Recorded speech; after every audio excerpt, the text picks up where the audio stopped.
Bonjour et bienvenue dans le programme Glorieuse Destinée. C'est tellement bon de se retrouver autour de la parole de Dieu. Cette parole qui possède en elle-même ses propriétés divines, qui communique la vie de Dieu. Vous avez bien fait de mettre ce temps à part pour Dieu, car j'ai préparé pour vous un programme qui va fortifier votre foi dans le message du plein évangile. En effet, Jésus est vivant, il est ressuscité. Et il peut accomplir de nos jours encore des œuvres extraordinaire. Aujourd'hui, j'aimerais vous parler du rapport de campagne de Jésus à Jean-Baptiste. Allez, ne perdons pas un seul instant et remettons sans attendre ces moments entre les mains du Seigneur. Notre bon Père Céleste, nous voulons te remercier pour cette opportunité que tu nous donnes de nous tenir sur la terre sainte de ta parole. Il y a dans ta parole le feu puissant de ton esprit et ta voix qui résonne, ta voix qui nous appelle à te servir et à marcher à ta suite, afin que nous accomplissions les œuvres que tu as préparées d'avance pour chacun d'entre nous. Alors merci pour l'œuvre de ton esprit qui va nous enseigner toutes choses. Amen. Amen. Gloire au Seigneur. Dieu soit béni pour le ministère du Saint-Esprit, pour l'œuvre de la parole de Dieu. Et je veux profiter de cette émission pour vous faire connaître un autre outil, un autre ouvrage pour votre croissance. Il s'intitule « Les miracles sont encore pour aujourd'hui ». Un vieux slogan pentecôtiste dont je raffole, mais je raffole encore plus de la réalité du Saint-Esprit qui accomplit les œuvres de puissance, car les slogans en eux-mêmes n'ont que très peu de puissance, mais le Saint-Esprit, il est tout puissant. Et dans cet ouvrage, j'aborde justement le rapport de campagne de Jésus à Jean-Baptiste, mais je parle aussi du jubilé de l'émancipation, la marche avec Jésus, la procession triomphale. Voilà, il y a beaucoup de choses à l'intérieur qui vont vous faire du bien. Les miracles sont encore pour aujourd'hui. Beaucoup de ressources qui traitent de la vie miraculeuse, de la puissance du Saint-Esprit. On a envie de célébrer le Seigneur. Et avec un tel sujet, on a envie de proclamer qu'il est tout puissant. Allez, je vous propose de marquer cette pause célébration, une pause musicale avec le groupe Gospel Praise Family qui chante « He is able ». Il est capable, Jésus est capable d'accomplir des miracles encore aujourd'hui. Alors on les écoute et on se retrouve tout de suite.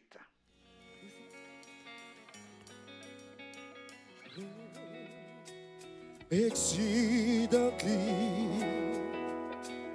abundantly, above all, how you can ask all things according to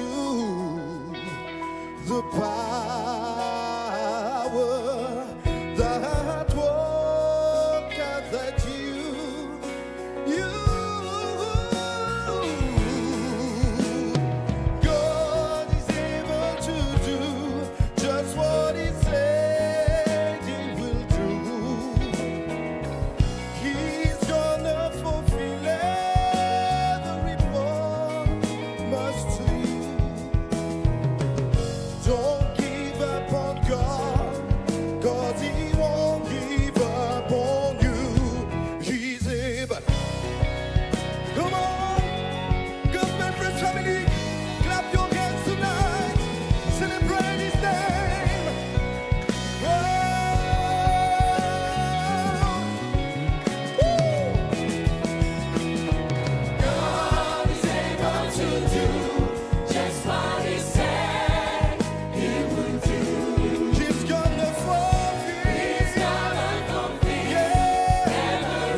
Merci au groupe Gospel Praise Family qui proclame la toute-puissance de Jésus. Allez, on ouvre la Bible et on va se diriger dans l'évangile de Luc, Luc chapitre 7, à partir du verset 18.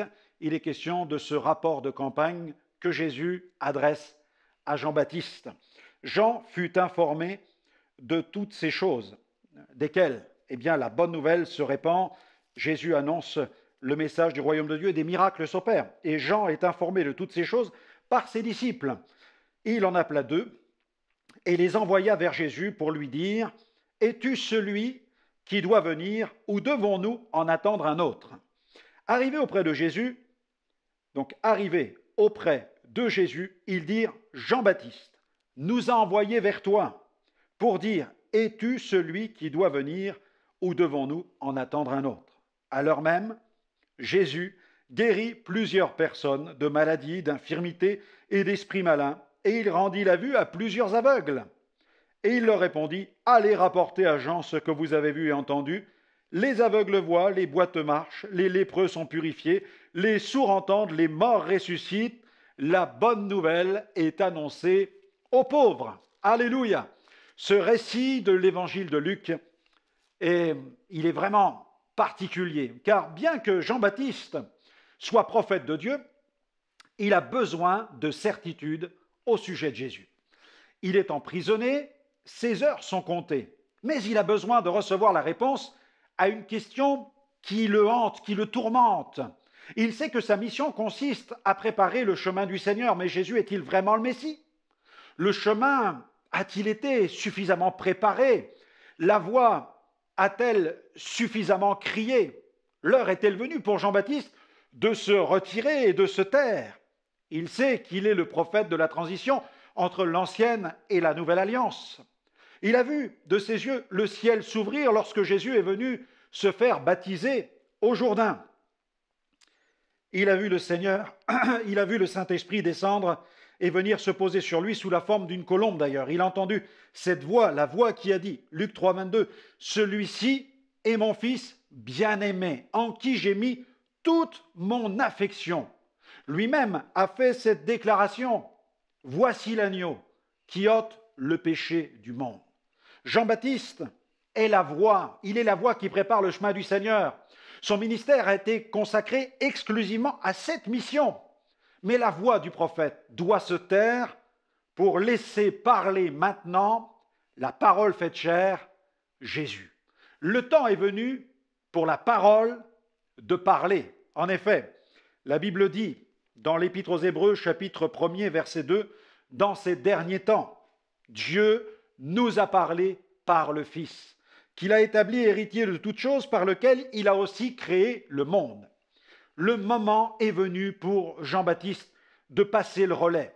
Ce passage s'effectue sous les yeux des disciples de Jean auxquels Jésus communique son programme. C'est ce programme que nous allons maintenant examiner, le rapport de campagne de Jésus à Jean-Baptiste. Le contenu de ce rapport est exceptionnel. Jésus fournit à Jean-Baptiste un dossier rempli de pièces à conviction miraculeuse. On peut croire en Jésus, mais ne pas croire au miracle. Et ce, pour plusieurs raisons. L'incrédulité, le manque d'enseignement, les déceptions. Pour voir un miracle s'accomplir, il est nécessaire de croire que le miracle est possible, que l'impossible peut devenir possible, que ce soit pour une guérison bien sûr, mais aussi pour le salut d'une âme pour laquelle nous prions depuis bien longtemps. Continuons à croire que le miracle va s'accomplir, car les miracles sont encore pour aujourd'hui. Retrouvez ce livre sur notre site www.gospelvision-international.com. Premièrement, les aveugles voient. Pouvons-nous imaginer ce que peut être la vie dans l'obscurité? Même si certains s'en accommodent, la vie dans la lumière est sans pareil. Découvrir la beauté de la création, le visage des êtres que nous chérissons, c'est merveilleux. Le ministère terrestre de Jésus a consisté à ouvrir les yeux des aveugles. Jamais aucun d'entre eux ne s'est plaint d'être guéri. Ces miracles sont-ils terminés? Jésus en avait-il le monopole, l'exclusivité? Non. Jésus a promis que nous ferions des œuvres semblables aux siennes et même de plus grandes. Il a annoncé que des miracles accompagneraient la prédication de l'Évangile et l'imposition des mains en son nom. Dans Marc 16, versets 17 à 18, il est écrit « Voici les miracles qui accompagneront ceux qui auront cru ». C'est Jésus qui parle et il dit « En mon nom, ils imposeront les mains aux malades et les malades seront guéris ». J'ai vu sur les différents continents où j'ai eu le privilège de prêcher l'Évangile, des personnes aveugles venir déclarer qu'elles avaient recouvré la vue alors qu'elles étaient en train d'écouter l'Évangile ou que nous leur avons imposé les mains. Allez, partons quelques instants en Inde, dans la ville de Salem, une ville magnifique. Eh bien, dans cette ville, près de la gare centrale et des immenses temples hindous, j'ai eu le privilège de tenir une grande campagne d'évangélisation. Dès le premier soir, une femme indienne a crié dans sa langue tamoule « Je vois !» C'est mon coordinateur qui, à un certain moment de ma prédication, m'a interpellé en me disant « Une femme dans la foule est en train de crier qu'elle a recouvré la vue. » Allez, on y va, on regarde ce que Jésus a accompli en Inde à cette époque, dans cette campagne d'évangélisation. Cette femme qui était aveugle recouvra la vue. Une explosion de joie se fit entendre dans la foule. Jésus fait des œuvres merveilleuses. Jésus est la lumière du monde. Il délivre aussi d'une autre cécité, attention, une cécité dangereuse pour l'humanité, l'aveuglement spirituel. Le diable veut maintenir les êtres humains dans les ténèbres, mais la foi en Jésus ouvre les yeux du cœur. Par la conversion, l'homme passe des ténèbres à la lumière. Jésus a déclaré d'ailleurs que quiconque le suit ne marchera pas dans les ténèbres, mais il aura la lumière de la vie. C'est ce qu'il dit dans Jean 8, verset 12. Celui qui me suit ne marchera pas dans les ténèbres, mais il aura la lumière de la vie. Deuxième point, les boîtes-marches. C'est le rapport de campagne de Jésus, les boîtes-marches. L'infirme souffre des limites que son corps lui impose sans cesse. Quelle souffrance morale de voir son corps dépendant de béquilles, de cannes, de corsets, de chaises roulantes ou d'un lit. La Bible dit que l'on amenait les malades et les infirmes à Jésus et qu'il les guérissait tous. Dans certaines situations, il les a tous guéris. Dans Luc 6, verset 19, toute la foule cherchait à le toucher parce qu'une force sortait de lui, et il les guérissait tous. Amen. Il les guérissait tous. Jésus n'a pas changé. Il fait encore des miracles. C'est aussi cela la bonne nouvelle. J'ai vu des personnes alitées depuis plusieurs années se lever au moment où l'évangile est prêché. J'ai vu l'impotent se lever, le boiteux marcher. Quelle joie pour l'infirme de retrouver l'usage de son corps et de voir ses membres être libérés par la puissance de l'esprit. Dans nos campagnes, le Seigneur guérit de nombreux boiteux. Il accomplit toujours ses miracles. Jésus peut délivrer de l'infirmité, mais il délivre aussi d'une autre infirmité, celle-là est spirituelle. Dans l'Épître aux Hébreux, chapitre 12, verset 13, l'auteur nous adresse cette interpellation, il dit « Suivez avec vos pieds des voies droites, afin que ce qui est boiteux ne dévie pas, mais plutôt se raffermisse. » Lorsque Pierre a prêché le jour de la Pentecôte, il a déclaré ceci. Dans Actes 2,40, et par plusieurs autres paroles, il les conjurait et les exhortait, disant « Sauvez-vous de cette génération perverse. » Le mot dans le texte original traduit par le mot perverse en français, eh bien ce mot dans l'original est scolios. Nous ne pouvons nous empêcher de penser à cette maladie dont souffrent tant de personnes, la scoliose, cette déviation de la colonne vertébrale. Le péché a rendu l'homme infirme, immobile, tordu sur le plan spirituel. Mais grâce à la bonne nouvelle, le boiteux peut marcher, le pécheur repenti et purifié peut enfin suivre aussi une piste droite. Poursuivant, les lépreux sont purifiés. La lèpre est une maladie affreuse. Béni soit Dieu pour les progrès de la science qui ont permis, grâce au vaccin, d'apporter un remède à des milliers d'êtres humains en souffrance. À l'époque de Jésus, les conséquences de cette maladie n'étaient pas que physiques, mais elles étaient aussi morales, sociales, familiale et religieuse. Les lépreux étaient totalement rejetés. Mais lorsque Jésus est venu, il les a purifiés. Il n'est jamais dit qu'il les guérissait. Il les purifiait. Dans Marc 1, verset 42, il est écrit « Aussitôt la lèpre le quitta, il fut purifié. » Il fut purifié. Regardez ici, au cours d'une campagne au Sri Lanka, un homme souffrant d'une forme de lèpre a été guéri. Quelle émotion sur le visage de cet homme guéri d'une maladie de peau qui, telle une lèpre, recouvrait ses mains. Après la prière, il vit que ses mains étaient saines. La maladie de peau a disparu. Il y a une différence entre la purification et la guérison. La lèpre était une maladie qui causait de tels ravages qu'elle était comparée au mal que cause le péché sur le plan spirituel. Parfois, Dieu avait frappé de lèpre des Israélites qui avaient péché. Dieu condamnait le péché au plus haut point, car le péché est un mal qui peut se répandre comme une épidémie. En purifiant les lépreux, Jésus affirmait à toute la nation d'Israël qu'il pouvait purifier le cœur de l'homme de la lèpre, du péché. L'apôtre Jean a écrit sur la question de la purification dans 1 Jean chapitre 1er, verset 9. 1 Jean chapitre 1er, verset 9. « Si nous confessons nos péchés, il est fidèle et juste. Il est fidèle et juste pour nous les pardonner et pour nous purifier de toute iniquité. » Alléluia. Continuons le rapport de campagne de Jésus à Jean-Baptiste. Les sourds entendent. Si la surdité prive le sourd des bienfaits de la communication, elle le prive aussi des privilèges de l'écoute de la bonne nouvelle du salut. Le Seigneur Jésus ouvrait les oreilles des sourds. Allez, profitons-en pour aller faire un tour maintenant au Pérou, dans la ville de Saint-Gabriel, où une femme reçoit sa guérison. Le Seigneur est en train de la délivrer de la surdité. Quel témoignage bouleversant. Me llamo Rosa Carlos de Olivares, soy de la iglesia de Yerbateros. ¿Qué es lo que usted tenía? Hermano, hace 10 a 12 años tenía este oído sordo. Gloria al Señor. Cette femme sourde depuis 2 ans de l'oreille gauche entendait maintenant parfaitement.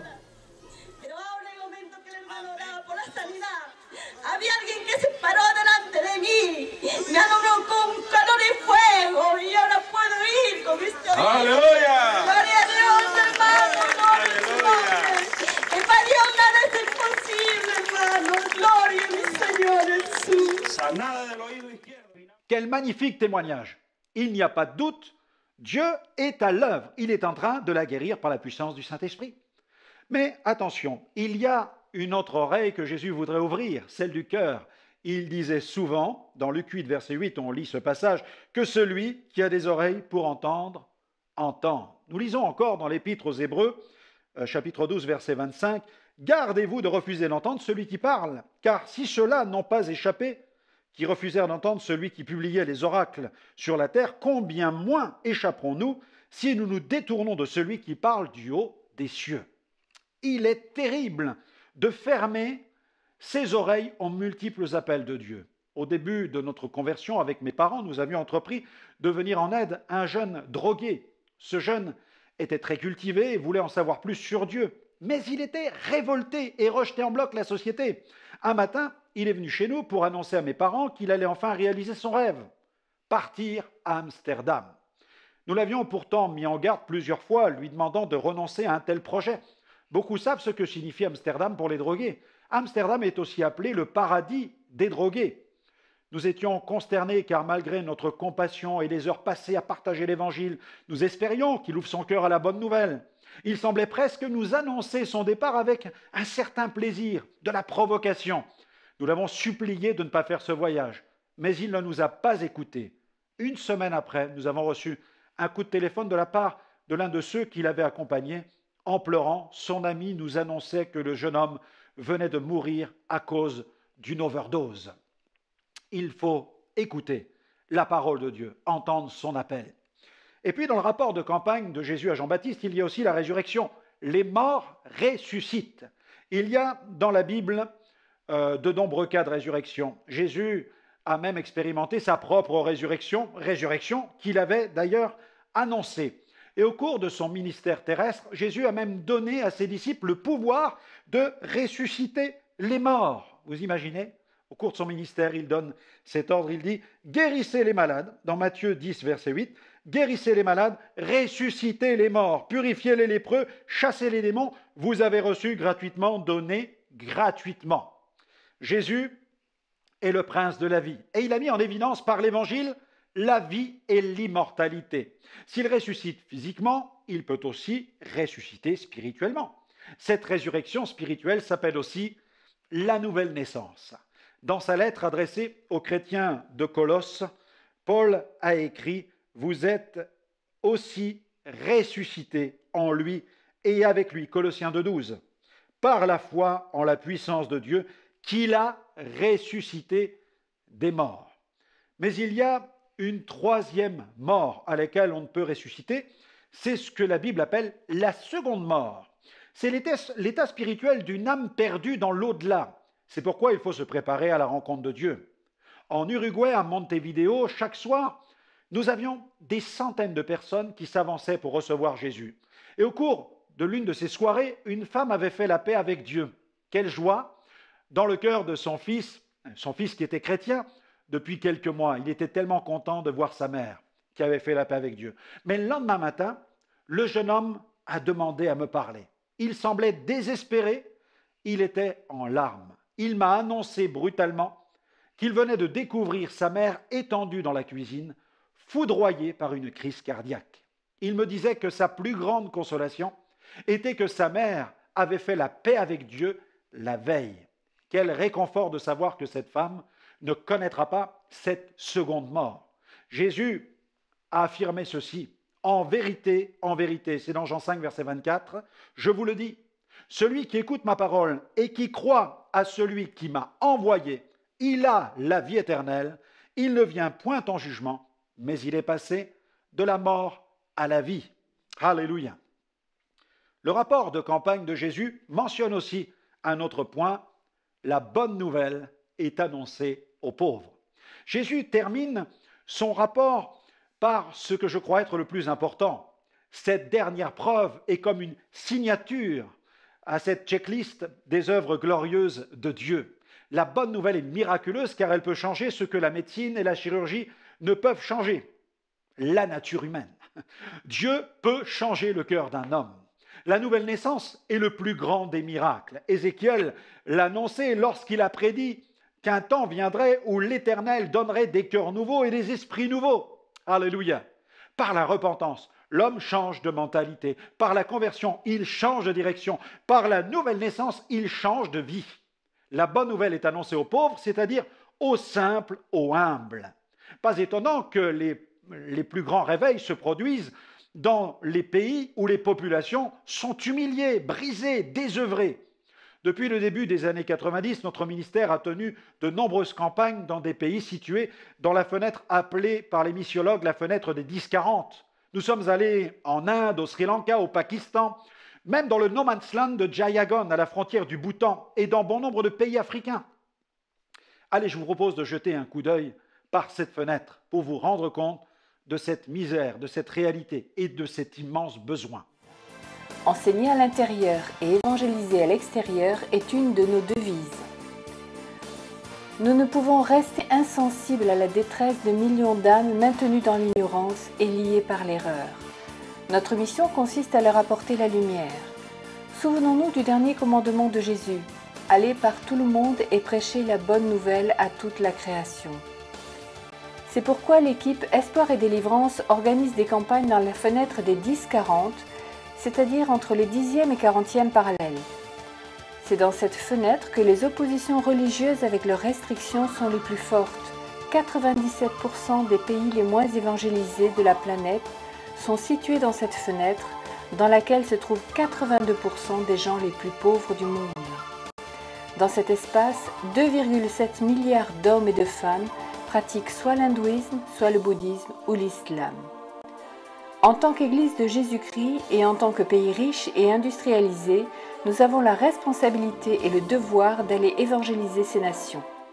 Impressionnant, n'est-ce pas? En tout cas, un grand merci à tous ceux qui soutiennent notre ministère francophone à vocation internationale. C'est grâce à nos partenaires que nous pouvons répondre à ce fardeau pesant pour les non-atteints qui pèsent sur notre cœur. que ce soit en France, aux extrémités de la terre, nous voulons proclamer la bonne nouvelle. Sans Jésus, nous sommes aveugles, boiteux, lépreux, sourds et spirituellement morts.